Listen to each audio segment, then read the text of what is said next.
Oh, man. Now, as a kid, I understand I like a good action movie, okay? And particularly I love an action movie that's got historical basis to it because I'm a big history nerd. But guys, I'm going to destroy your world right now. This is going to be a really controversial statement, okay? Are you ready to get unbelievably salty? Are you ready for the salt? Are you ready to bathe in that salt? Are you ready, boys? Are you ready? The Last Samurai is a shit movie. There you go. I said it. I knew it would rustle a few feathers. I guess what we could do if you want to is we can watch like a historical debunking of Last Samurai. All you need to know is it's got Tom Cruise in it, and for some strange, bizarre reason, he sides with the samurai because he feels sorry for them or something or other. But whatever. I don't know. Treat it as a piece of entertainment, you're totally okay. If you treat it as a historical movie, I don't know. The movie's really weird. Oh, History Buffs did a video on it. This will be good. This will be good, boys. All right, here we go. Here we go.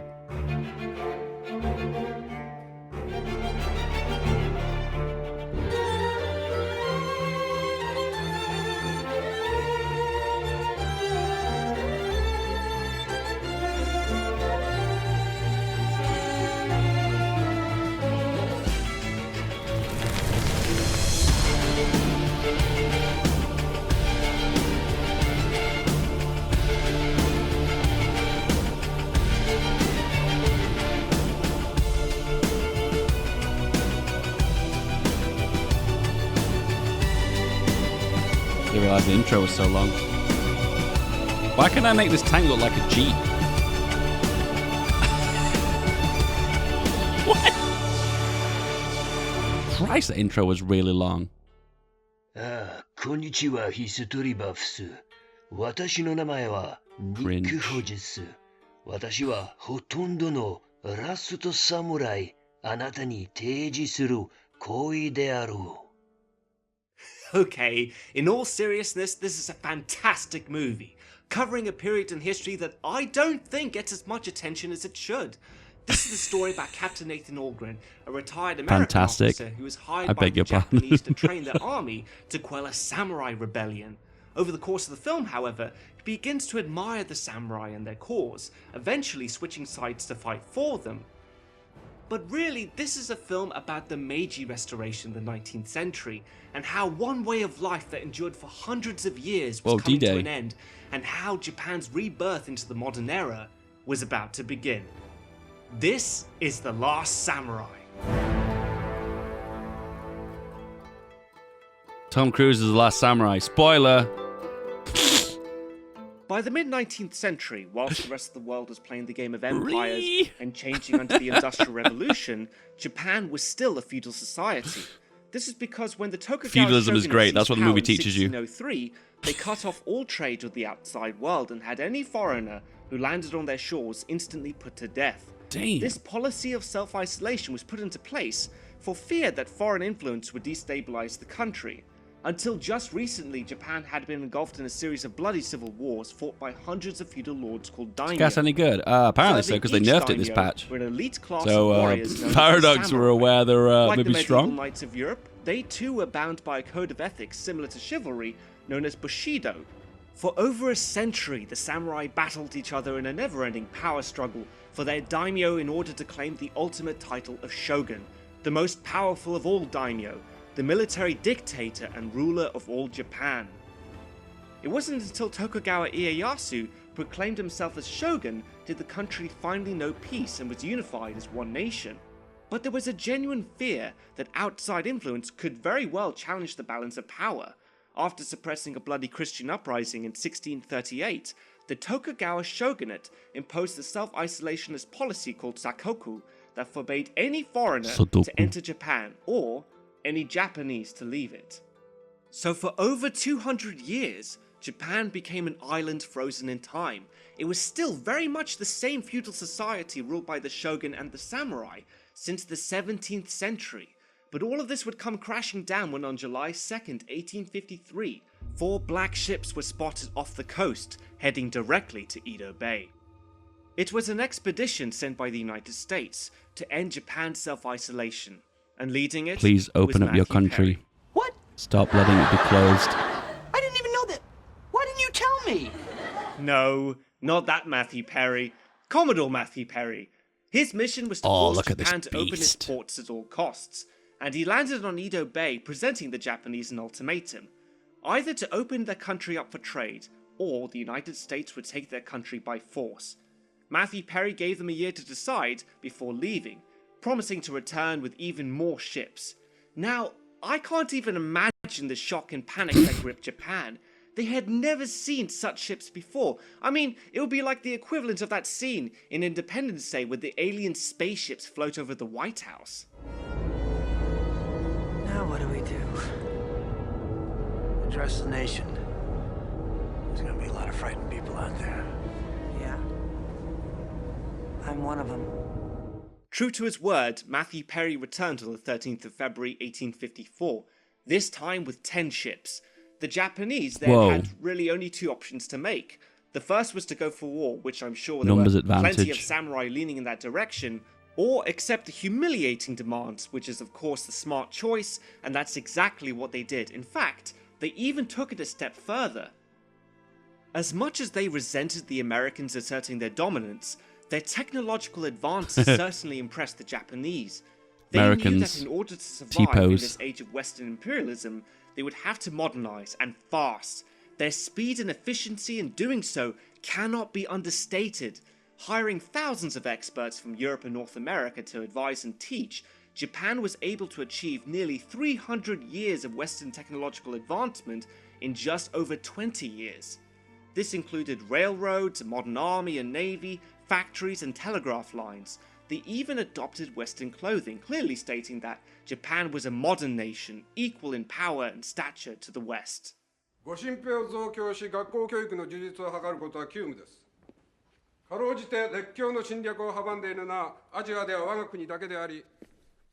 order to do so, they had to completely change their political structure from top to bottom. The samurai were now becoming more and more obsolete by these reforms, and were no longer the top class they had once been. By 1876, when the movie begins, more and more of their privileges were being stripped away, as they were now not really needed in this new Japan. Tensions were running high as the samurai believed that the country was changing too fast, and war for the very soul of Japan was about to begin.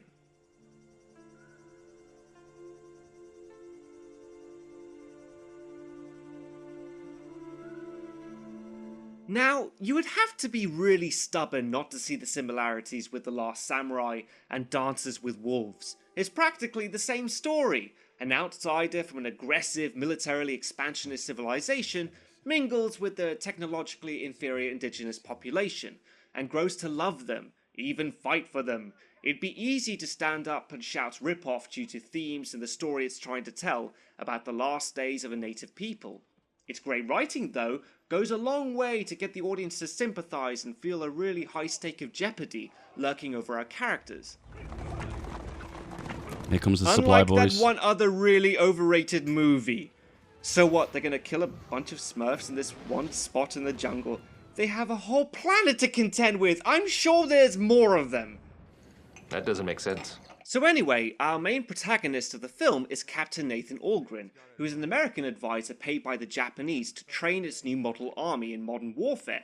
He's loosely based on French Captain Jules Brunet, who trained and fought with the Shogun in the Boshin War 7 years earlier.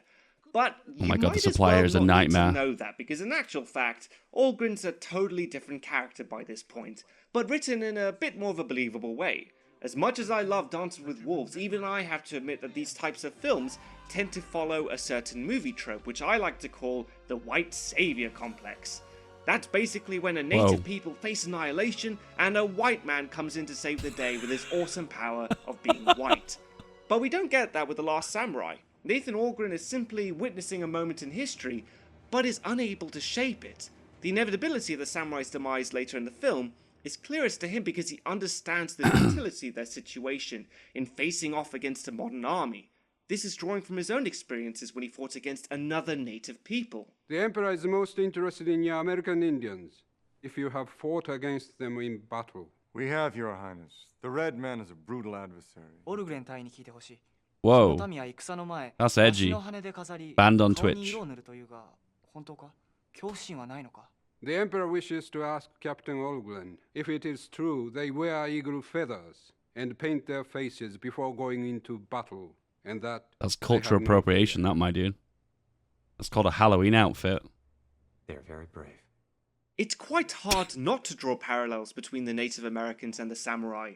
They're both an ancient people with a deep, rich culture, and unfortunately stood in the way of imperialism and industrialization. This is not lost on Algren as he feels a real sense of deja vu in his new assignment. I have been hired to help suppress the rebellion of yet another tribal leader. Apparently, this is the only job. Have you used floatable harbors before? Do you know what? I've not. No, I've not. I guess we could do that now, I guess. By the ironies of my life. What I especially like about this character is that he is a lost soul without a people to call his own, clearly tormented by guilt due to his past. Throughout the movie, we see him on a path of self-destruction, smothering his nightmares with alcohol abuse. Need to take this supply depot. Colonel Bagley, these people had nothing to do with the raids. Quietly now, boys.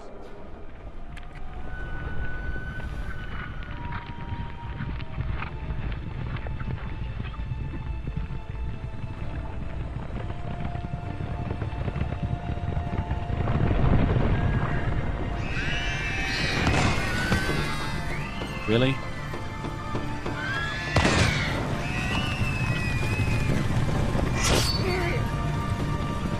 Really, lad? Are you doing this to me? Really?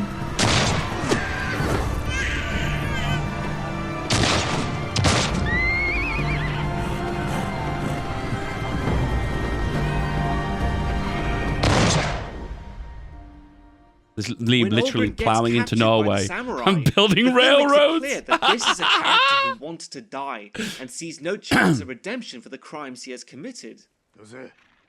Due to his imprisonment, however, he is denied his usual supply of steady booze and he regresses in a state of detox, unable to ignore the screams of the dead. Finally overcoming his alcohol addiction, he is free to walk amongst the samurai, first as an outsider, but gradually over time he begins to respect them and their way of life, finding something in them that had all been but lost to him. Everyone is polite. Everyone smiles and bows. But beneath their courtesy, I detect a deep reservoir of feeling. They are an intriguing people. From the moment. Okay, let's just be real for a second with this movie, okay? Let's be totally really real. The idea of taking a prisoner, someone who has surrendered and given up, is not the way Japanese behave, particularly in World War II. Never mind feudal era Japan. They would have chopped his head off. They wouldn't have taken him prisoner. And the fact that they, for some bizarre reason, they took him into his house and looked after him while he was ill was just bizarre. Did this ever get explained in the movie? I'll admit, it's been a long time since I've seen this movie. It's just ironic to me. Like, the movie wants you to believe the reason why he changed as a person who wants to live is because he became fascinated with Japanese culture. When, in lateral fact, Japanese culture would have actually made his own demise. He would have, for surrendering, he would have been killed. Whatever they pursue.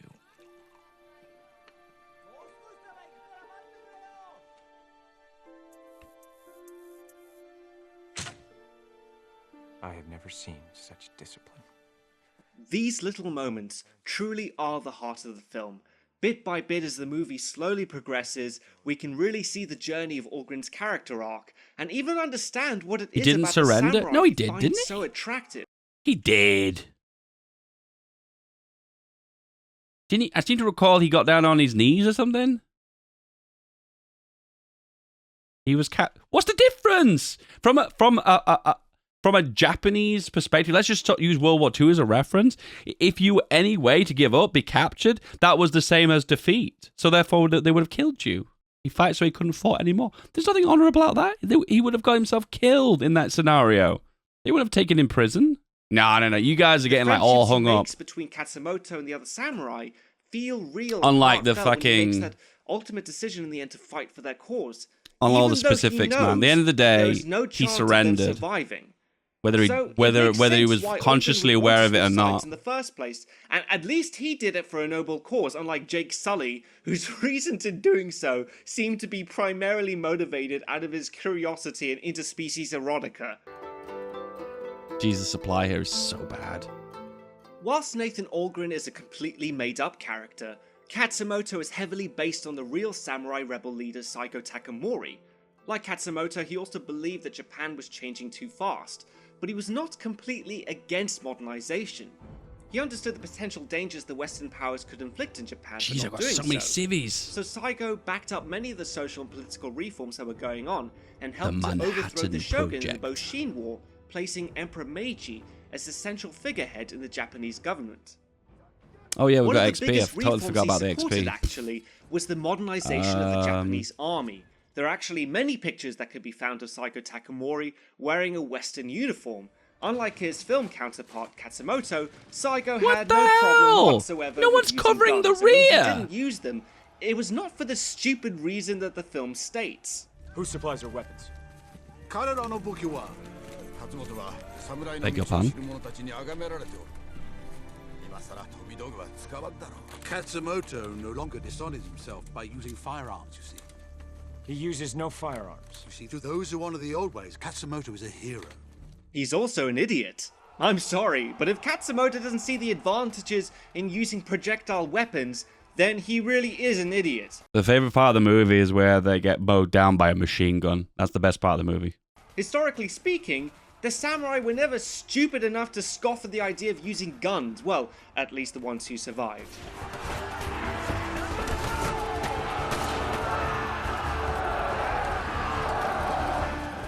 Dishonorable to use guns. The samurai have been used to shooting each other for 300 years, so what the fuck is he talking about? Yeah, what the fuck's he Saigo talking Takamori about? had no problem using guns whatsoever.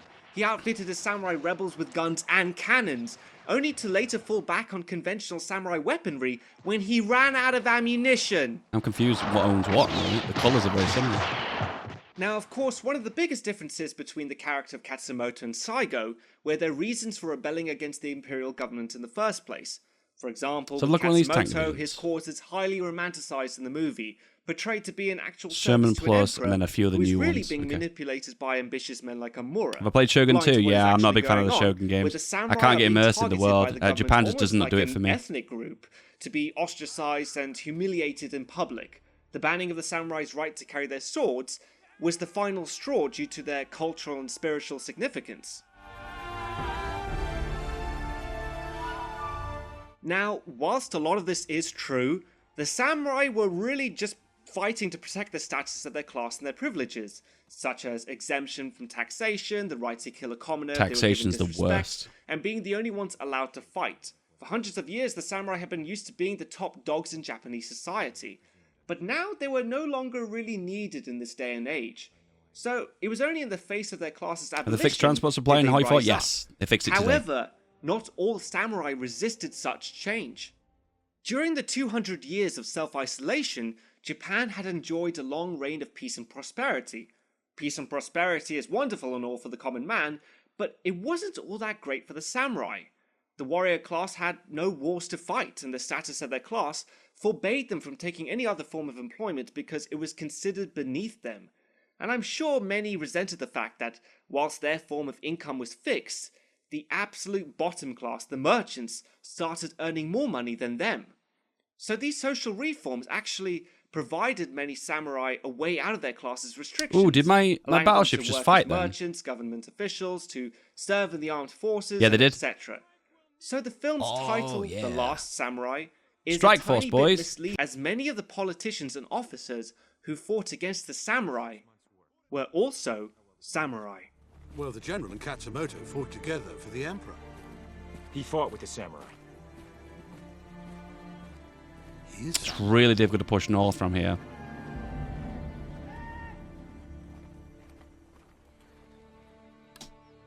Now, I must stress that as much as I love The Last Samurai, I have to let you know that you cannot take it too seriously within its historical context. Very true. For example, one Because the movie's painfully bad. inaccurate scene is the fog battle. Apart from the fact that it probably didn't happen, its portrayal of the capability of the Imperial Army by 1876 is completely ridiculous. The Imperial Army had already been tried and tested during the Boshin War, yet in the movie they are completely inexperienced and can't shoot for shit, giving the impression that this is the first time this modern crew.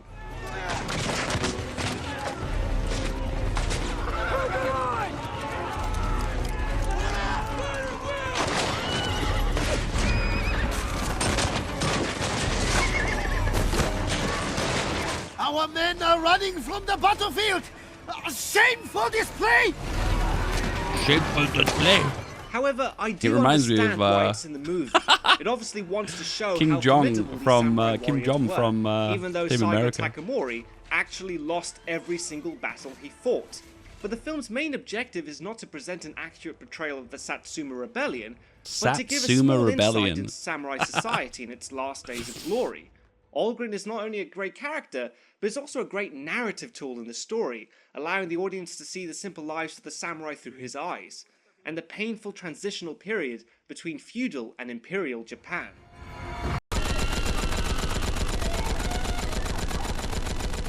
The final moments of the last battle in the film not only is very close to what happened in real life, but is also the perfect metaphor, marking the end of one Japan and the beginning of another.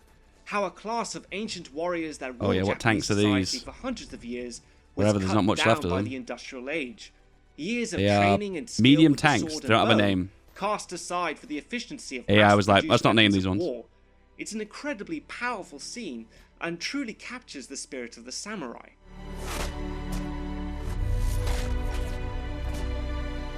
I like the bit where he's getting shot 1 billion times in slow-mo on the horse. And he's just like, I take it because I'm a man. It's such a dumb scene. It's so stupid. Oh, God. Choosing to go out on their own terms, rather than fade away from the pages of history. To die with honor, rather than live without purpose. Their sacrifice for what they believed in struck such a chord with Japanese society that Emperor Meiji posthumously pardoned Saigo Takamori, and he became a national hero. The imperial government quickly revived elements of Bushido and adopted it to become Japan's new nationalist moral code. Honor, duty, loyalty to the emperor, and self-sacrifice were all attributes of the samurai that would endure well into the 20th century. He only did that, though, to try and appease the samurai to quell the rebellions, though. Well, that about wraps it up. My name is Nick Hodges, and thanks for watching, History Buffs. And remember, if you like the show, help the channel grow. Don't forget to hit that like and subscribe button. Don't forget to like and subscribe.